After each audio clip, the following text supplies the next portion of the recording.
Okay, thank you, Mia. Well, Sorry to drag you from the coffee. hi. And my apologies for being very late coming to my own presentation.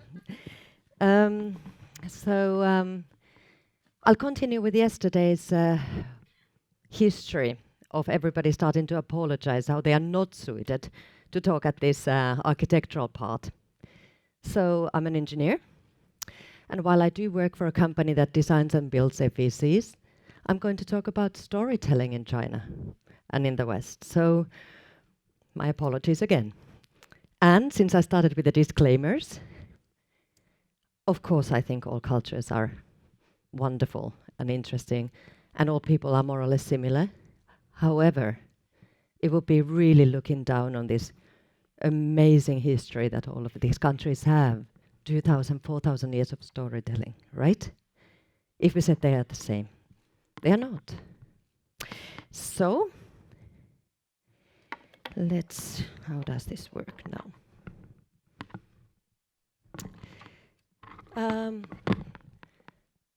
Let's give you a chance to shine, especially the foreigners here.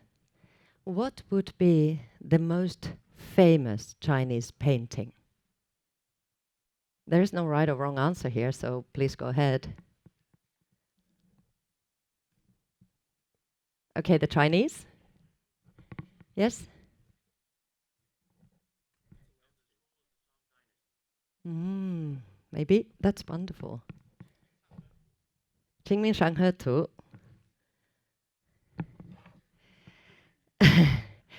And then, well, everybody knows the answer to the next one. What would be the most famous painting in the Western world?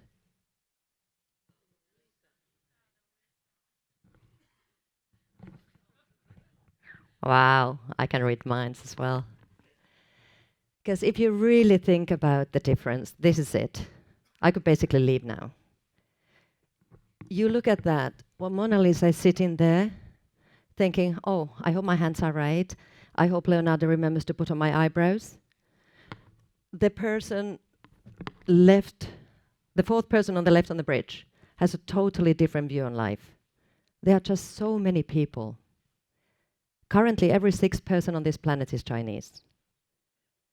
China is as big as the US, Africa, and the Nordic countries, plus or minus Finland.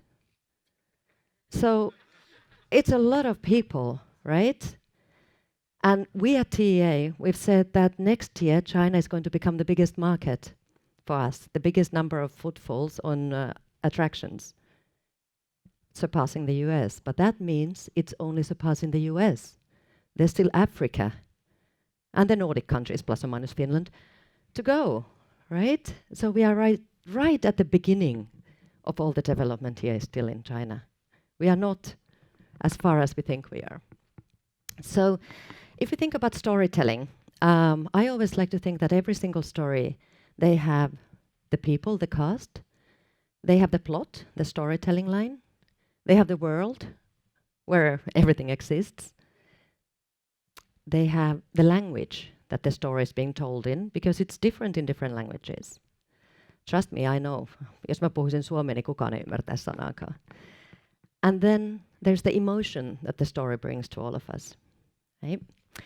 So if I think of first people, the people in the story, again, with this kind of a cast, and trust me, this is this small part of a 7-meter painting that encompasses a big, big, big river, painted over about 1,000 years ago. People have a different way of looking at everything. So while in the West, we have an individual outlook on things, it's a personal journey. Someone takes a journey, maybe they have their friends, but it's a personal journey of trials and tribulations, and then you finish the journey, you're a little bit wiser, a little bit better. In the Chinese storytelling, there's a phone book of people. Like if you take Three Kingdoms or The Water Margin or Dream of the Red Mansions, it's generations of people, different viewpoints, allegiances shift, people become heroes, they become the villains, they become the heroes again. You never know which is the right viewpoint. It's actually very Game of Thrones, which is in a way a Chinese book. in the respect that you never know who is the good guy or a bad guy. So that would be the people, very different, right? Then we have the plot or the storyline.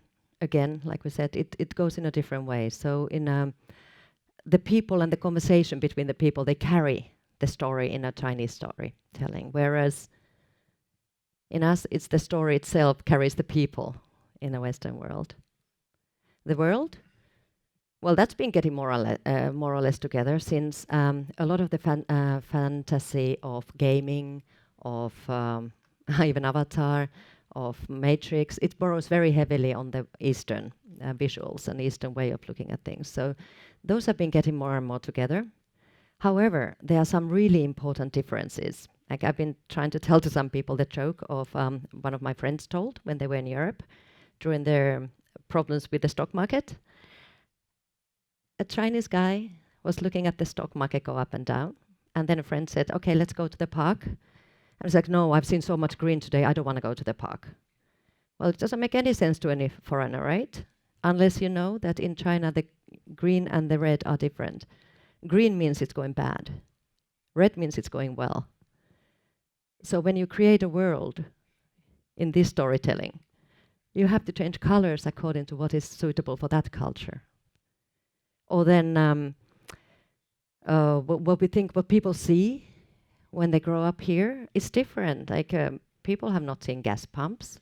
None of the children know what a gas pump is because their parents don't use them. Unlike in the West, where everybody knows how to use a gas pump. Whereas here, one of the funnest games that the kids play anywhere is a Kuwaiti, the delivery guy. Because every front, every house, every apartment complex has a Kuwaiti center where people collect things. I mean, last Singles Day here in China, 1 billion packages were delivered in one day. That's something, I think, quite astounding. And it doesn't really occur to us in the West, right? So then we are already in the part of language. Again, chance to shine for everybody. How would you translate the Chinese humor? Or what was the word used to translate humor? Yomo is humor.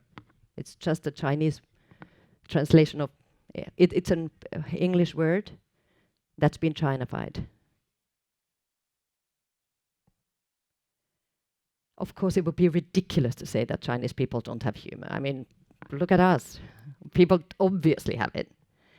It just plays a different role.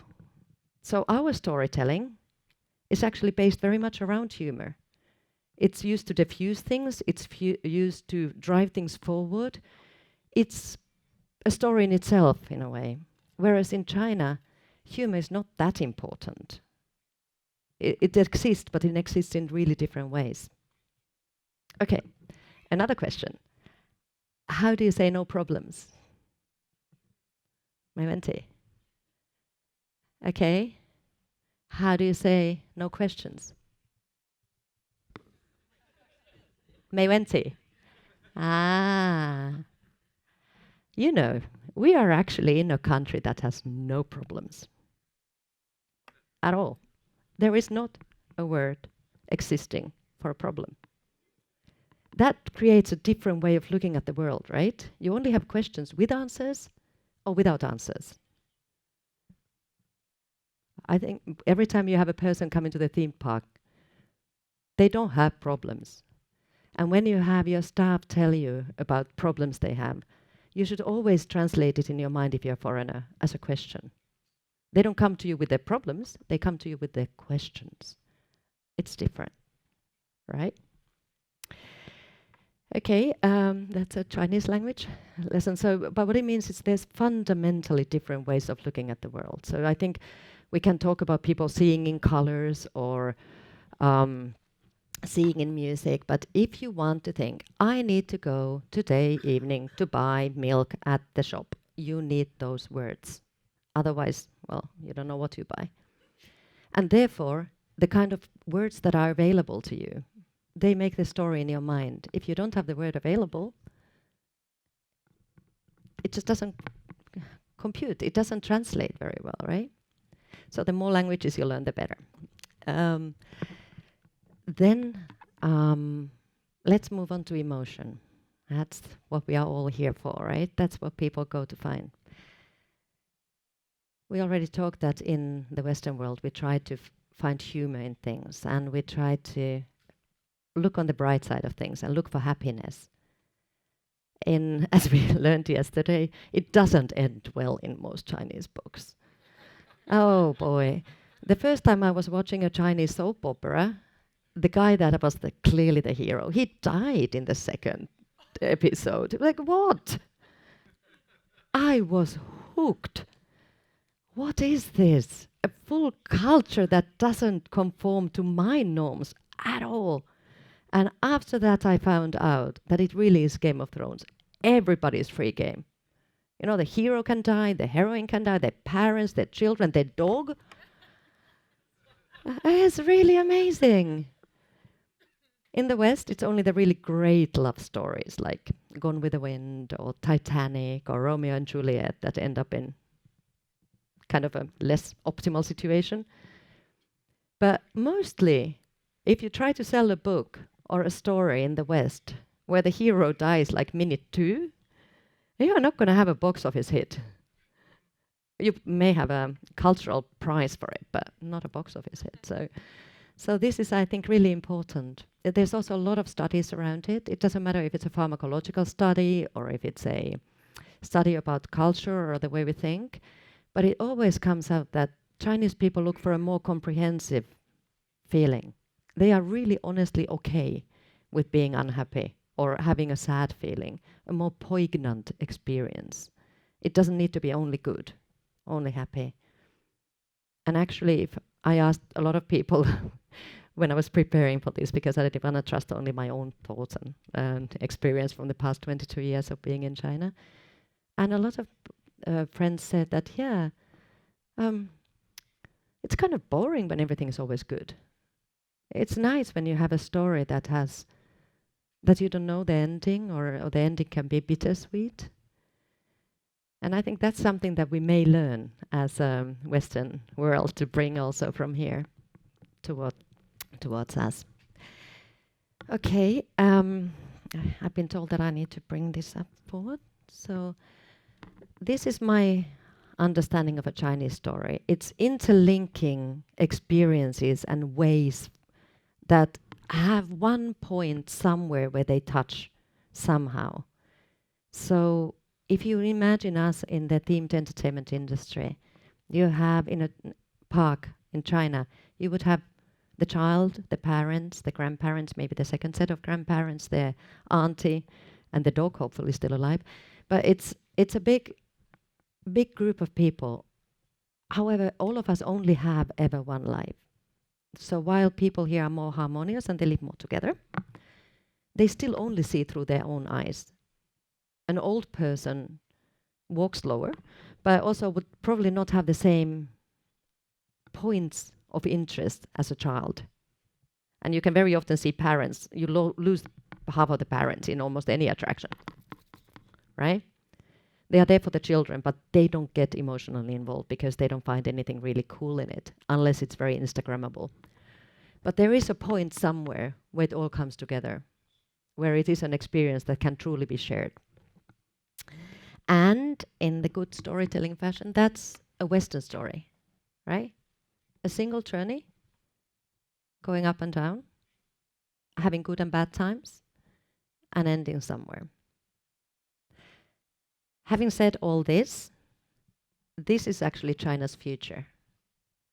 Who has ever heard of Guanxi as a concept of China, right? All the Chinese know Guanxi, right? And the foreigners, have you been told about Guanxi being really important in China?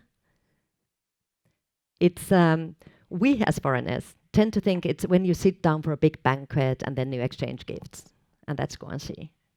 But in reality, it is an incredibly complex network of learning how people really are. When you had 15 kids in a family or 7 kids in a family, and times were not so good, kids learned at this age to form coalitions. They learned who they can trust, who they can't trust. So Guanxi is actually the way of finding a network where you have the people you really can trust, who you know are behind you, and the ones that are maybe not that trustworthy. How does that work in a one-child policy? I find that 30-year-old Chinese people understand Guanxi as little as I do. So we are probably looking at the storytelling going more towards this direction also in China as time goes forward. That's again just my feeling. There's no fact on that, but just based on my personal observations. So imagine China, really. I'm pretty young for a person with 25 years of experience. My friends, at least two I know, their grandparents were concubines.